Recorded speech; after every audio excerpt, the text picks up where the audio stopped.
Euh, donc, ça tombe bien, on va pouvoir maintenant, maintenant qu'on a parlé un petit peu de notre vision sur les interviews, etc., on va pouvoir parler de ton livre. Voilà, je vais pas en parler à ta place, donc je te laisse faire ton petit pitch dessus et après j'aurai des questions. Eh bien, écoute, du coup, le livre s'appelle Freelance, l'aventure dont vous êtes le héros.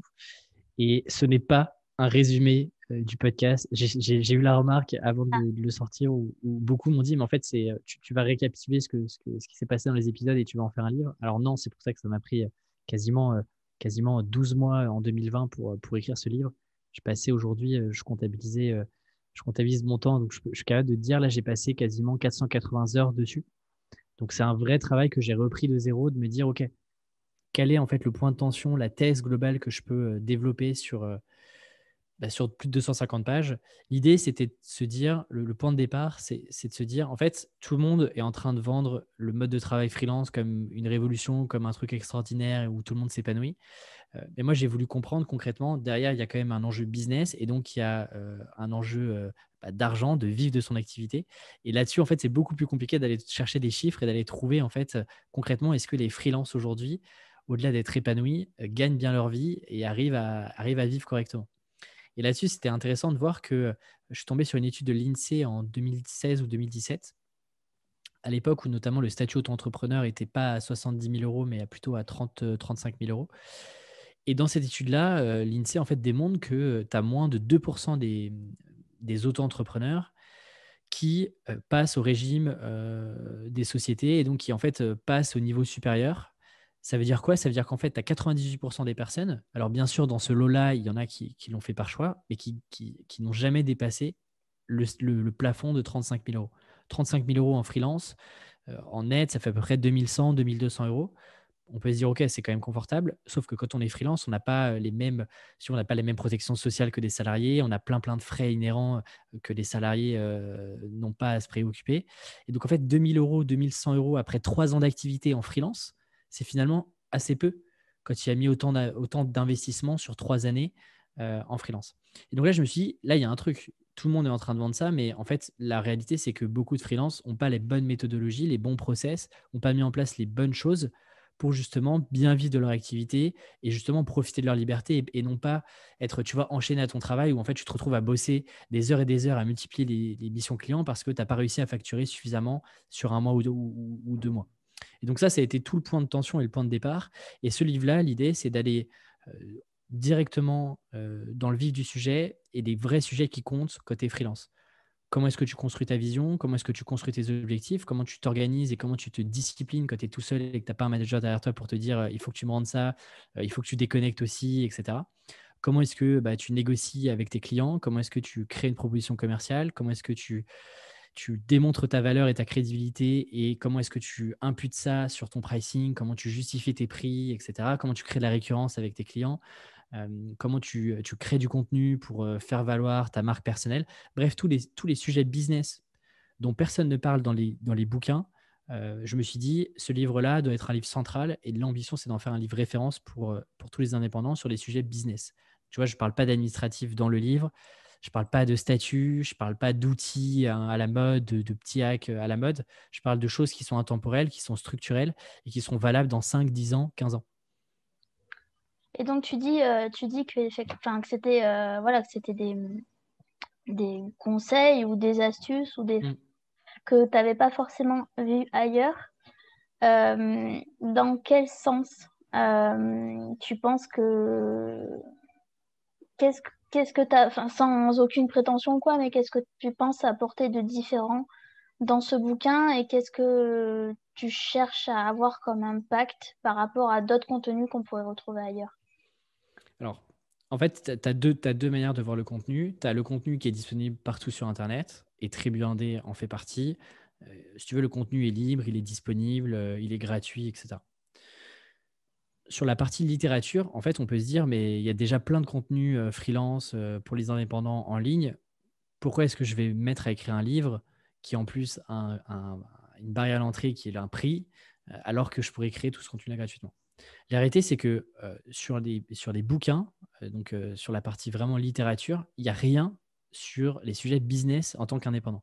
Si tu tapes freelance sur Amazon, dans les livres, tu vas trouver beaucoup de livres sur les différents statuts, sur les règles de l'auto-entrepreneuriat, sur l'administratif, côté freelance, etc. Mais tu n'as pas de livre purement business qui t'apprend en fait comment à gérer ton aventure en freelance. En fait. Concrètement, une fois que tu as créé ton statut, etc., qu'est-ce que tu fais? C'est quoi la prochaine étape? Et l'étape Ou alors suivante, etc. plutôt anglophone, en fait, je pense. Parce que je dis, Exactement. parce qu'il y en a, en fait. Enfin, moi, j'ai l'impression il y a quand même déjà beaucoup de lectures qu'on peut faire en tant que freelance indépendant. Mais c'est vrai que c'est intéressant ce que tu dis, parce qu'on a l'impression qu'il y en a beaucoup. Et finalement, en fait, c'est plus des inspirations anglophones et Mm. francophones. Je pense que tu marques un point parce qu'il y en a pas tant que ça. Ouais. Mm. Et la différence d'un livre par rapport à un contenu gratuit, c'est que, qu'on le veuille ou non, certains disent le livre est mort, etc. La réalité, c'est que, en fait, dans un livre, j'ai encapsulé plein de méthodes, de concepts dont je parle euh, parfois dans le podcast, parfois dans les newsletters, ou même dans des choses que moi j'ai testées. Là, si tu veux, je les ai inscrits un peu dans le marbre et ça a plus de valeur. Enfin, je veux dire, c'est une réalité, tu vois. La perception est différente entre un livre et par exemple un podcast. Et le fait, en fait, d'avoir créé un attachement, les gens achètent le livre et donc ils mettent un investissement financier, tu crées quelque chose d'un peu différent. Et l'avantage, c'est que là, j'ai le temps pendant 250 pages de développer une thèse, de développer des idées, chose que je ne pourrais pas faire, tu vois. Si je devais lire mon livre sur un podcast, ça me prendrait des heures et des heures et je suis pas sûr que j'aurais la même attention des lecteurs, et, enfin des auditeurs par rapport aux lecteurs. Et donc, c'était aussi l'idée d'encapsuler tout ça et d'en faire un peu, tu vois, un nouveau pilier dans l'écosystème Tribu Indé que j'ai commencé à créer pour les indépendants et pour les freelances. Donc ça faisait partie des objectifs. Et puis, il y a aussi une opportunité marché, c'est-à-dire que ce livre-là, je l'ai écrit grâce à une maison d'édition qui s'appelle Erol, et c'est Erol qui sont venus me chercher parce que ça D'accord. faisait déjà un moment qu'ils voulaient écrire un livre pour les freelances. Donc, tu vois, je me suis dit, plutôt que de faire aussi de l'auto-édition, là, j'ai un éditeur qui est prêt à me suivre, qui est prêt à mettre des moyens aussi, et c'est un livre qui me permet de toucher une audience beaucoup plus large que le podcast. Il y a plein de freelances et d'indépendants ou de salariés qui veulent se reconvertir, qui écouteront peut-être jamais mon podcast, mais qui Mm. par contre seront hyper intéressés par peut-être lire du contenu sur mon site et du coup acheter le livre, par exemple. Et est-ce que toi, en fait, quand tu as eu la proposition des rôles, est-ce que c'était quelque chose auquel tu pensais déjà Mm. ou finalement bah, tu t'es dit bah, c'est une opportunité mais j'y avais pas nécessairement pensé auparavant? Comment tu te positionnes par rapport à on va dire, la transition entre audio et écriture? Pour être honnête, moi j'ai toujours beaucoup lu. Euh, Si tu veux, ça fait partie, en fait, ça fait partie de ma courte vie, ça fait partie de ma jeunesse. J'ai toujours lu des bouquins et dès que j'avais des problèmes et même quand j'ai commencé à me poser des questions sur ce que j'avais vraiment envie de faire, je me suis englouti des livres et des livres. Donc, si tu veux, le livre fait partie de ma veille quotidienne, fait partie de mes habitudes, etc. Donc, quand tu as un gros lecteur, un moment ou un autre, tu te dis, ça serait cool d'écrire mon propre livre et de rejoindre un peu les auteurs que tu admires, que tu aimes beaucoup et ranger ton livre dans ta bibliothèque. Il se trouve que pour être honnête, c'était pas le plan dans les 2 3 ans à venir, notamment sur le développement de Tribu Indé. Mais si tu veux, quand un éditeur comme Erol, qui est un gros éditeur français, vient te voir une première fois, que tu refuses et que tu leur dis que c'est pas le moment et qu'ils reviennent à la charge quelques mois plus tard, bah là, tu reconsidères quand même la question. Tu te dis, cette opportunité-là, peut-être qu'elle ne se représentera pas. Et eux m'ont aussi fait comprendre qu'en fait, il y avait un vrai enjeu marché, c'est-à-dire qu'il y a une grosse demande, il y a de plus en plus de freelance. Le problème, c'est que bah, qui dit de plus en plus de freelance dit aussi bah, de plus en plus de concurrents, d'une manière ou d'une autre. Et donc, ça va être de plus en plus difficile aussi de sortir du lot. Et donc là, tu vois, j'ai une sorte de compagnon de route avec ce livre-là qui permet de montrer un petit peu la voie à des indépendants qui ont entre 0 et 2 ans d'expérience en freelance globalement. Donc, tu vois, eux m'ont aussi convaincu que c'était aussi Oui. le bon moment de le faire. Si je ne l'avais pas fait avec eux, peut-être qu'ils auraient trouvé quelqu'un. Et donc, il y a aussi Et quand je vois l'engouement que le livre a sur les premières semaines, je me dis que ça a été aussi un bon choix parce qu'il y avait une demande en face. En fait, les freelances et les indépendants attendaient un vrai livre business qui puisse vraiment les aider avec des exercices, des concepts, des idées, des méthodes qui ne se résument pas en 3 4 lignes sur un site, mais qui prennent le temps, que je puisse prendre le temps de développer cette thèse-là sur 250, quasiment 280 pages, je crois, le livre fait. Alors, donc, Erol t'a contacté. Comment ça s'est passé au niveau de je dirais, de la conception, de la maquette, dans le sens, est-ce que c'est eux qui avaient déjà des idées prédéfinies ou est-ce qu'ils t'ont vraiment laissé carte blanche? Voilà, comment s'est passé le début? Est-ce que tu avais déjà une idée plus ou moins prédéfinie de ce que tu voulais et eux, ils t'ont aiguillé ou c'est eux qui avaient une idée et ils sont venus te chercher et pourquoi tu penses aussi qu'ils sont venus te chercher à toi précisément? Ok, il y a pas mal de questions, je vais essayer de ne pas Oui, les oublier, d'y répondre dans l'ordre. ouais. D'abord, Je com- peut-être pourquoi toi d'abord en fait. Écoute, je pense qu'il faudrait leur poser la question. Je suis sûr qu'ils auraient des meilleures réponses que moi. Et si j'essaie de prendre du recul sur mes propres projets, ce que je pense, c'est que l'angle et le positionnement de Tribu Indé, qui combat un peu le bullshit qu'on peut trouver sur plein de créateurs et créatrices qui parlent de freelancing et qui ont fait la ruée vers l'or, des revenus automatiques et passifs, et de démarrer sans aucune compétence et de gagner 10 000 euros par mois. Moi, c'est un peu mon combat. C'est de dire, mais en fait, la réalité, c'est que le freelancing, ça marche pas comme ça. Et je suis bien placé pour le savoir puisque je suis moi-même freelance. Donc, Ouais. euh, si tu veux, il n'y a pas quelqu'un d'autre de mieux placé que moi pour parler de freelancing et d'expliquer concrètement c'est quoi la vie d'un freelance. Donc, je pense qu'il y a ce sujet-là. Il y a aussi l'engouement qu'il y a eu autour de Tribu Indé avec un positionnement qui était bien affirmé, qui était aussi différenciant. Et puis, il y avait déjà du contenu. Tout était public, tout était gratuit aujourd'hui. Donc, en fait, l'éditeur avait aussi la possibilité de se faire un avis sur la qualité de mon travail, sur ce que je pouvais proposer, sur ce que je pouvais faire. Donc, ça, je pense que ça fait partie en tout cas des premières intentions de l'éditeur. Et puis il y avait aussi je pense un fit humain où on s'est aussi bien entendu, on était assez alignés sur pas mal de choses. Et eux en fait, ils avaient plus ou moins des idées. C'est-à-dire que ça faisait longtemps qu'ils voulaient écrire un livre pour les freelances par un freelance. Ils n'avaient pas encore trouvé la bonne personne et ils avaient plusieurs idées d'approche sur le livre, notamment une des approches qui a été proposée au démarrage, c'était en fait, de faire un livre issu du podcast et d'en faire une sorte de résumé, un peu des fiches pratiques, un peu comme les livres de DHH avec Rework, donc le CEO de Basecamp, qu'il a fait avec ses livres, notamment Rework ou Remote que je vous conseille, où en fait c'est une sorte de grand principe, c'est des fiches. Et donc j'aurais pu très bien refaire ça. L'idée, c'était, encore une fois, je me suis dit, j'ai fait quelque chose de différent avec le podcast par rapport à l'écosystème et ce qui existait. Comment est-ce qu'avec le livre, je peux proposer quelque chose de différent où on ne m'attend pas forcément. En tout cas, on ne m'attend pas de cette manière-là. Et donc, c'est comme ça que je suis arrivé à cette idée-là d'en faire un vrai livre business avec en fait un fil conducteur, avec une histoire, en fait, si tu veux, j'ai repris les codes qu'on peut retrouver dans les bouquins business, notamment anglophones, et puis dans les romans, avec, tu vois, un scénario, avec des étapes, un peu, tu vois, le voyage du héros, donc avec une sorte de rebondissement pour pas juste avoir une sorte de manuel un peu chiant et un peu ennuyant à lire, mais avoir quelque chose qui soit agréable à lire, avec des histoires, avec des points clés, avec des grilles de lecture, avec des schémas. Tout ça, ça s'est construit sur, tu vois, les 4 premiers mois de 2020, avant de me mettre vraiment à l'écriture, de me dire, c'est quoi la carte de positionnement, c'est quoi le document de positionnement de ce livre-là, qu'est-ce que j'ai envie de raconter, comment j'ai envie de le raconter, et surtout, comment est-ce que je le place dans tout l'écosystème de contenu qui existe en papier, mais aussi sur Internet, ailleurs. Ok. Et donc après, au niveau on va dire, des schémas, des exercices que tu proposes à l'intérieur, euh, tout est parti de nouvelles idées que tu es allé chercher. Tu as tout créé de toutes pièces pour le bouquin. Voilà, c'était pas des trucs que tu avais déjà fait. Euh, et donc, est-ce que tu as demandé des avis extérieurs à ce moment-là? Euh, comment ça s'est passé? Est-ce qu'il y a des personnes, j'imagine, mis à part les éditeurs, qui ont aussi contribué un petit peu à nourrir cette aventure? Ouais, l'idée, c'était vraiment de me dire, OK, je repars de zéro. Bien sûr que, notamment, à chaque fois que j'annonce des idées, des concepts, j'essaye de me dire, OK, en fait, comment est-ce que je peux rendre ce conseil-là complètement réaliste? Et donc, je vais aller chercher des témoignages d'autres indépendants, des créateurs, des créatrices qui, en fait, ont expérimenté et ont implémenté ce que je suis en train de raconter. Et donc là, bien sûr, je me base sur les centaines de discussions que j'ai pu avoir et puis sur la cinquantaine d'épisodes qui existaient à l'époque où j'ai écrit ce livre-là sur le podcast Rivendé. En revanche, toutes les méthodes, les concepts, et tu parlais des schémas, il y a quasiment 35 schémas visuels dans le livre.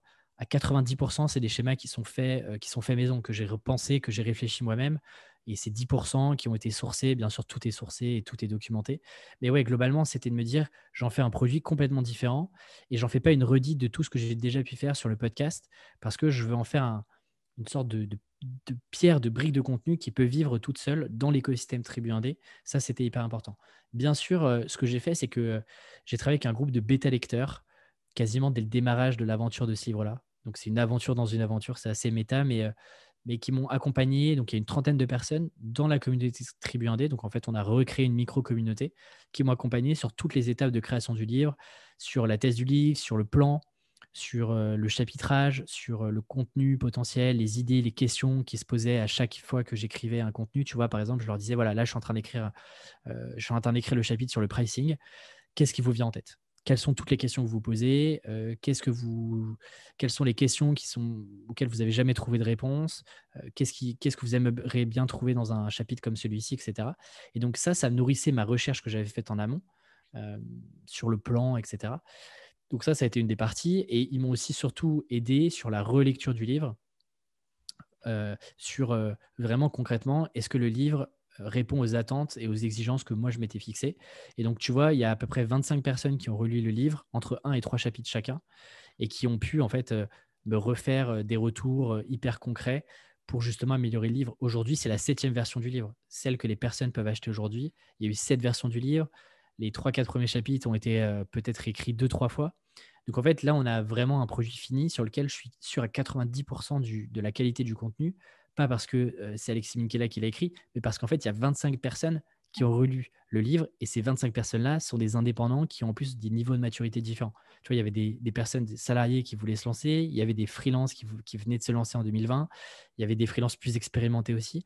Bref, j'avais un panel en fait qui me permettait, selon les chapitres, d'avoir un niveau de profondeur euh, complètement différent et différenciant de ce qui existait ailleurs. Et ouais, enfin, en termes de processus, c'est vachement intéressant parce que finalement, bah, tu t'es positionné entre ton rôle de guide dans ta communauté et après bah, d'écrivain et d'auteur par rapport à la maison d'édition. Mm. Euh, alors, moi là, j'ai deux questions qui me viennent. C'est la première, c'est par rapport au titre, l'aventure dont vous êtes le héros. Euh, Finalement, en fait, est-ce que tu es satisfait d'avoir fait un livre finalement euh, entre guillemets hein, généraliste sur le freelancing? Est-ce que tu t'es pas demandé si tu devais pas choisir qu'un certain angle de la vie de freelance ou dès le départ, tu as voulu faire quelque chose de généraliste? Et après, ma deuxième question, c'est par rapport au choix du titre.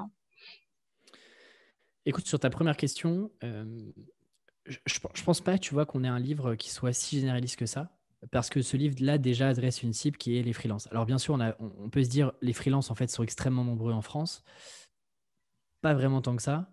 Euh, et si tu veux, encore une fois, c'est pas un livre qui t'apprend à devenir, par exemple, un content marketer, un copywriter, un développeur, un designer. Je me base pas sur les compétences. Et d'ailleurs, le deuxième chapitre du livre parle de l'importance et du socle des compétences.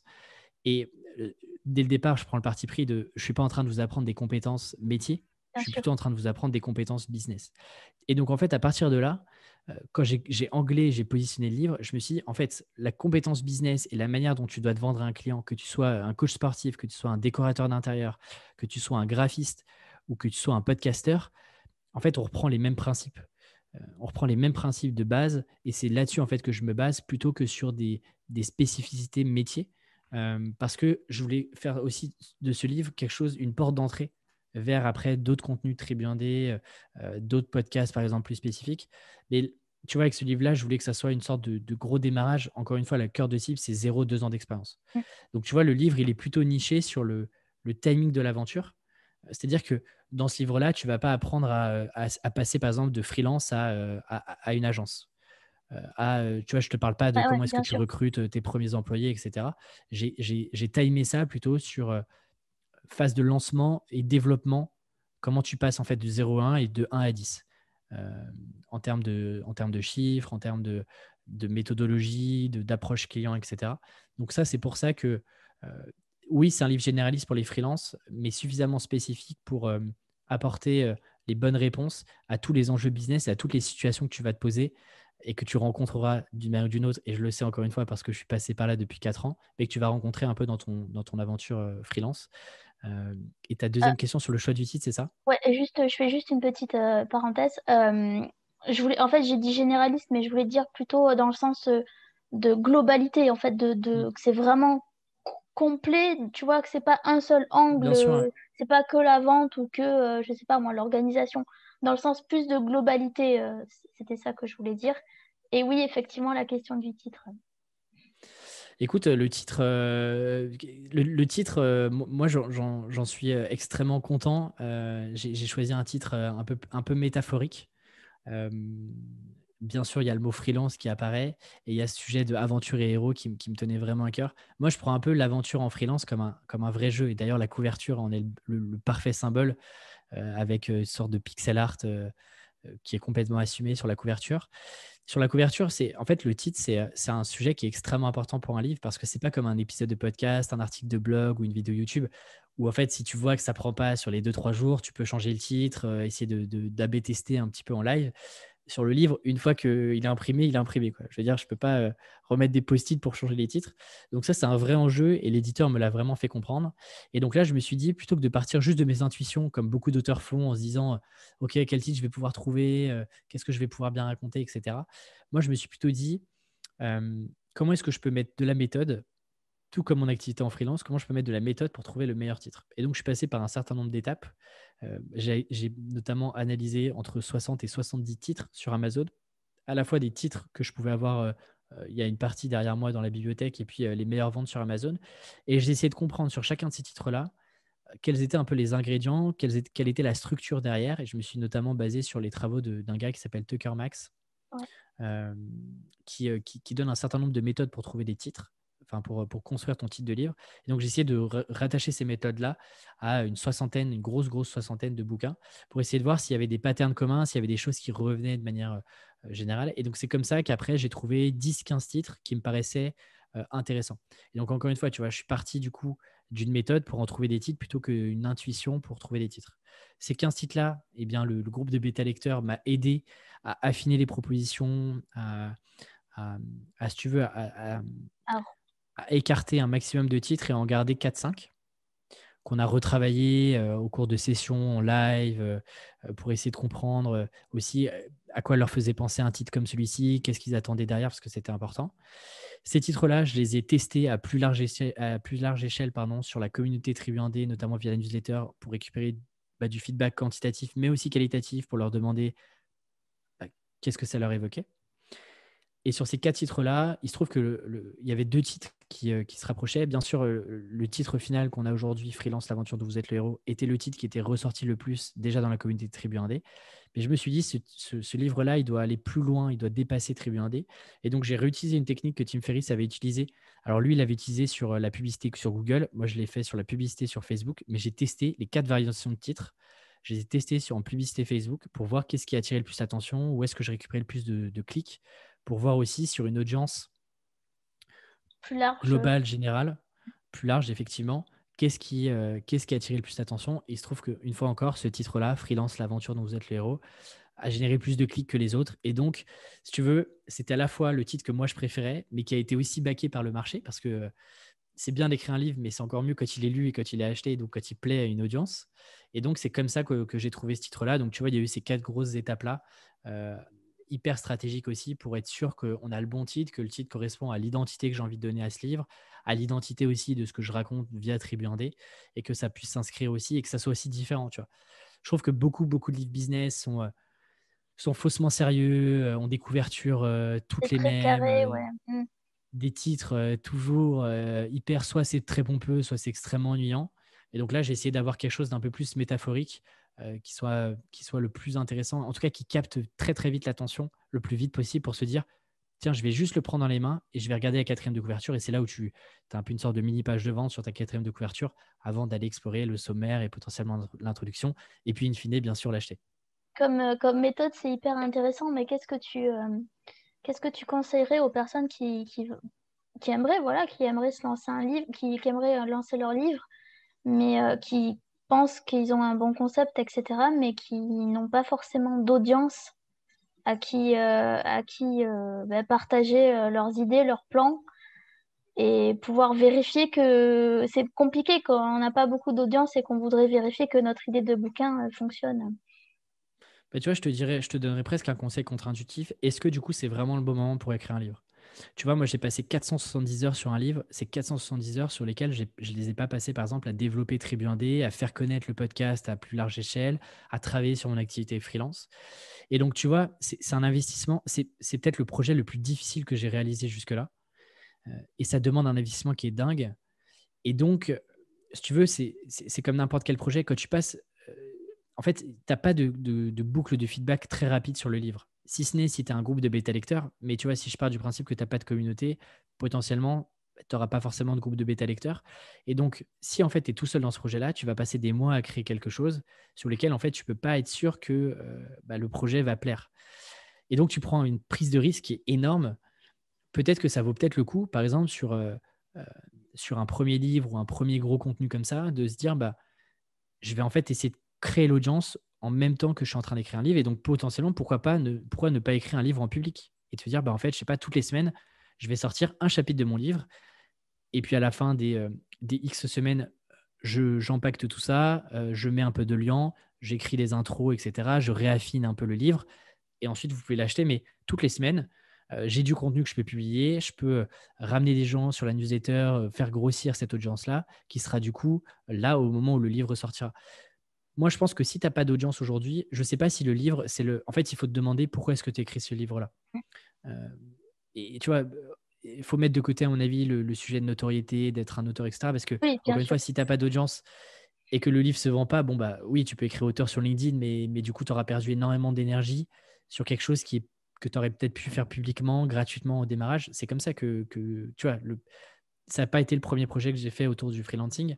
Et je pense que Erol a été sensible aussi au fait qu'il y avait une communauté qui commençait à s'agréger autour de Tribu 1D, où il s'est dit, bah, il y a aussi une opportunité où on se rassure sur le fait de faire un minimum de ventes potentielles. Encore une fois, c'est de l'hypothétique. Tant que les Ben gens oui. n'achètent pas, on ne peut pas le savoir. Mais tu vois, tu prends, encore une fois, la question à chaque projet que tu lances, que ce soit des projets sur des livres, des podcasts, etc., c'est comment tu peux minimiser le risque entre le temps que tu vas y passer et le retour que tu peux avoir des auditeurs, des lecteurs, des viewers, etc., etc. Donc ça, je pense que c'est une question importante. Et donc peut-être que le conseil presque contre-intuitif, c'est de te dire, est-ce que écrire un livre, c'est le meilleur projet que tu peux faire aujourd'hui si tu as envie de développer une audience? Et je suis sûr que tu peux écrire un livre, mais par exemple, écrire un livre en public, c'est quelque chose que les Américains aiment beaucoup faire. On appelle ça building in public, tu vois. Et de se dire, bah, en fait, ce livre-là, je vais l'écrire je sais pas, toutes les semaines, je me connecte 3-4 heures sur un Zoom euh, qui est public ou sur un live YouTube. Et puis, je commence à écrire. Tu vois, je partage de manière complètement transparente le process, vraiment en direct, direct, direct. Mm. Et finalement, enfin, après, comme tu disais, t'as fait lire à 35 bêta lecteurs, 35 personnes à réunir, c'est peut-être pas non plus la. Enfin, tu peux. Peut-être qu'une personne aussi à son petit niveau peut arriver à trouver une trentaine de personnes. Peut-être Bien qu'elle sûr. n'a pas forcément besoin non plus de 50 personnes, tu vois. Donc il y a peut-être ça aussi qui peut être intéressant, un petit groupe qui fait de l'émulation Complètement. ouais, à voir. Ouais. Et j'ai une toute dernière question et après, bah, on va, on va s'arrêter là, mais il y aurait plein de choses à dire. Ma dernière question, c'est maintenant que le livre est sorti, euh, comment tu commences à recevoir les premiers retours et est-ce que tu as d'autres projets derrière? Euh, Est-ce que tu as peur un peu du retour de la réception de ce livre et quels seront tes prochains projets? Écoute, je t'avoue qu'il y a quand même beaucoup d'émotions. Mm. Si tu veux, tu as une sorte de pic d'émotions à la fois positive et négative pendant toute l'écriture du livre. Mais c'est vrai que quand le livre, déjà, comme moi, j'ai reçu le premier exemplaire, bah, tu vois, c'est concret, quoi. Euh, Toi comme moi, on est sur Internet, on publie du contenu, etc. Là, tu as quelque chose de physique, tu vois, il est sur mon bureau. Bah, je le tiens dans les mains, quoi. C'est un truc que je peux filer à mon voisin si j'en ai envie. Donc déjà, ça, c'est une première émotion. Mais ensuite, le fait de voir des personnes qui partagent en story sur LinkedIn, qui m'envoient des mails en me disant j'ai reçu ton livre, je le lis le soir quand je suis dans mon lit ou je vais le lire avec mon café dans mon salon tranquillement. C'est assez fou de se dire ça en fait. C'est ton livre, c'est invité chez les gens et fait partie de leur quotidien pendant quelques heures. Tu vas les accompagner sur la lecture, il va rester dans leur bibliothèque, etc. Donc c'est une gratification qui est vraiment mais incroyable. Euh, c'est difficilement explicable, mais tu as une joie qui est assez dingue. Et puis là, effectivement, je commence à voir les premiers retours du livre. Avec la rupture de stock, les livraisons étaient un peu décalées, donc je commence juste à recevoir les premiers retours. Les premiers retours sont extrêmement gratifiants aussi, quoi. Euh, le livre répond exactement à leurs attentes. Il n'y a pas de surpromesses. Euh, les gens font des exercices, reviennent dessus. Il y en a même qui m'envoient des photos où ils ont surligné le livre, ils ont mis des post-it, etc. C'est génial parce que c'est moi-même ce que j'ai fait avec des livres d'auteurs que j'apprécie énormément. Et donc je me dis, bah, c'est chouette, c'est-à-dire que le pari, il est réussi de me dire, le livre, il est complètement actionnable, il sert surtout à des personnes. Et j'ai par exemple, là, ce matin, j'ai reçu un message d'une personne qui est juste incroyable que je vais bientôt partager. Cette personne-là, elle est en CDI et mon livre lui a permis d'accélérer sa décision et surtout de ne plus avoir peur de se lancer parce qu'elle sait à quoi s'attendre et elle sait comment y répondre. En tout cas, elle a les premiers éléments pour, tu vois, enclencher la machine. Ça, si tu veux, Génial. c'est les meilleurs retours possibles. C'est pour ça que j'ai écrit le livre. Donc ça, c'est la phase vraiment chouette où tu commences à voir les retours des lecteurs. Et puis les lecteurs le partagent aussi la qualité du livre. Et ça, c'est extrêmement gratifiant parce que le succès d'un livre, c'est bien sûr la qualité du livre, la qualité du contenu. Et je pense avoir fait le maximum de ce côté-là. Maintenant, c'est aussi au premier lecteur de donner un second souffle au livre et d'en faire. Moi, mon objectif, c'est d'ici un an et demi, que ça soit une vraie référence et que dès que quelqu'un se lance en freelance, on puisse leur recommander ce livre-là, ou même dans les classements des bouquins, etc., bah, on puisse citer mon livre et qu'on se dise, c'est pour tous les indépendants, il faut absolument lire ce livre-là. C'est vraiment, vraiment l'objectif. Et sur les projets à venir, bah, c'est toujours continuer dans cette mouvance-là. Là, très prochainement, du 8 au 11 février, donc je ne sais pas quand est-ce que sortira cette interview-là, mais j'ai créé avec Shine, qui est le partenaire sur Tribu Indé, un événement complètement inédit là encore qui s'appelle les Breaks Indé. Événement gratuit, 12 micro-conférences de 15 minutes. Donc, je prends le contre-pied des webinars qui durent 1 heure et demie, 2 heures, où il y a Ouais. beaucoup de blabla et de storytelling et assez peu de choses très, très concrètes. Bah, tu vois, je prends le contre-pied, 12 micro-conférences. C'est complètement gratuit. Donc, tu vois, ça va aussi dans la transmission et dans la mouvance et dans le positionnement de Tribu Indé. Et puis, prochainement, d'ici, je pense, 2 mois, je sortirai un premier produit entièrement payant, assez exclusif. Je ne peux pas trop en dire pour l'instant, je suis encore en phase de recherche, mais il y a des gros, gros projets. Il y a 3-4 gros projets qui sortiront tout au long de l'année. J'en dis pas plus, mais on ne va pas s'arrêter en si bon chemin après la sortie de ce livre. C'est super. Et est-ce que c'est est-ce que c'est le livre qui a poussé ces projets-là ou ça n'a absolument rien à voir? Tout est lié. Dans- Si tu veux, ouais, tu vois, tout est lié. C'est-à-dire que mon activité en freelance m'a poussé à créer le podcast. Le podcast m'a permis d'avoir l'opportunité d'écrire un livre.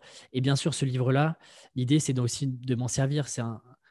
Qu'on le veuille ou non, c'est un argument de crédibilité et d'autorité qui est énorme, notamment en France, où en fait, c'est pas comme aux États-Unis où tous les entrepreneurs écrivent des livres. En France, c'est quand même quelque chose euh, passé avec un éditeur, c'est encore quelque chose Ça qui est commence réputé. doucement, mais c'est encore très rare, ouais.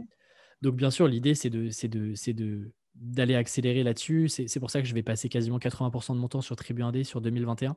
20% en Ouais. freelance, 80% sur Tribu Indé, parce que j'ai envie d'accélérer, et puis j'ai d'autres gros projets que j'ai envie de sortir. Donc ouais, ça m'a donné encore plus d'idées, encore plus d'énergie aussi quand je vois l'accueil du livre. Ça me donne encore plus d'énergie pour créer des projets de plus en plus dingues et inattendus.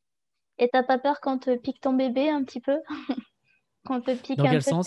je sais pas, que d'autres personnes se disent, bah, voilà, je vais lancer un livre un peu comme ça aussi, Moi, j'encourage vraiment tout le monde à écrire un livre sur le freelancing s'il le souhaite. Tu vois, on m'a souvent fait la remarque, par exemple, sur le podcast, j'ai eu je te beaucoup le dis de. parce que c'est mon Bien cas, sûr. c'est pour ça. Donc, enfin voilà, je l'ai annoncé à ma communauté. Bah, je suis aussi en train d'écrire un livre sur la Trop cool, prospection. félicitations. On verra, voilà, je suis au tout début, mais c'est aussi mon objectif et c'est pour ça que ça m'intéressait d'avoir un petit peu ton parcours sur la prospection à distance, mais avec une dimension un peu voyage aussi. Donc, j'essaye de mélanger l'entrepreneuriat et les voyages dans un bouquin. Je pense que c'est une très bonne chose. Franchement, et puis plus il y aura de livres, euh, plus ça me profitera aussi, puisque ça a été le premier livre. Et donc, moi, si tu veux, j'ai pas de mal à inviter des personnes qui vendent d'autres produits à des indépendants, etc. Je me dis, un, il y a de la place pour tout le monde, et deux, en fait, c'est bénéfique pour tout le monde, tu vois. Moi, je vois pas du tout de concurrence entre les bouquins, entre les podcasts, entre les contenus. Je pense que chacun a sa propre vision des choses, sa propre approche, et je pense que l'intérêt aussi pour un freelance ou une freelance, c'est d'aller se nourrir de tout ce qui existe, du pêle-mêle, et puis d'aller après choisir, bien sûr, vers quoi on a envie de s'orienter. Mais moi, j'encourage tout le monde. Je suis très content que tu puisses écrire un livre. Ça va aussi démocratiser les bouquins autour du freelancing. Donc c'est cool. Ça serait bien. Voilà. Euh, Eh bien, écoute, je pense qu'on va s'arrêter là. Peut-être je vais faire l'épisode en deux parties, je pense. Mais ça va être un petit peu long. Mais en tout cas, un grand merci. C'était hyper intéressant. Je pense que ça aura appris plein de choses aux personnes qui nous écoutent, dans le sens que bah, déjà, il y a moi, ce que je retiens, c'est cette émulation un petit peu entre tes différents projets, entre tes expériences, et puis aussi le fait que chacun a son propre cheminement et sa propre avancée dans l'entrepreneuriat. Et je pense que c'est tout à fait OK. Et vous avez pas... Voilà, je pense que tant que vous continuez d'avancer, il n'y a pas de raison que vous n'y arriviez pas. Et c'est bien d'avoir des parcours inspirants comme le tien. Voilà. Bah, merci beaucoup, Marion, pour l'invitation. C'était très cool et un vrai plaisir d'échanger avec toi. J'espère voilà, que tu auras apprécié aussi, que c'était pas trop de la redite pour toi. Et voilà, Non, après jamais. tout. Eh ben, écoute, je te souhaite une bonne continuation dans tes projets. Je te tiens au courant et puis j'espère qu'on gardera contact. Et merci à toi et merci pour les auditeurs d'entreprendre et voyager. Voilà, À très à bientôt. bientôt.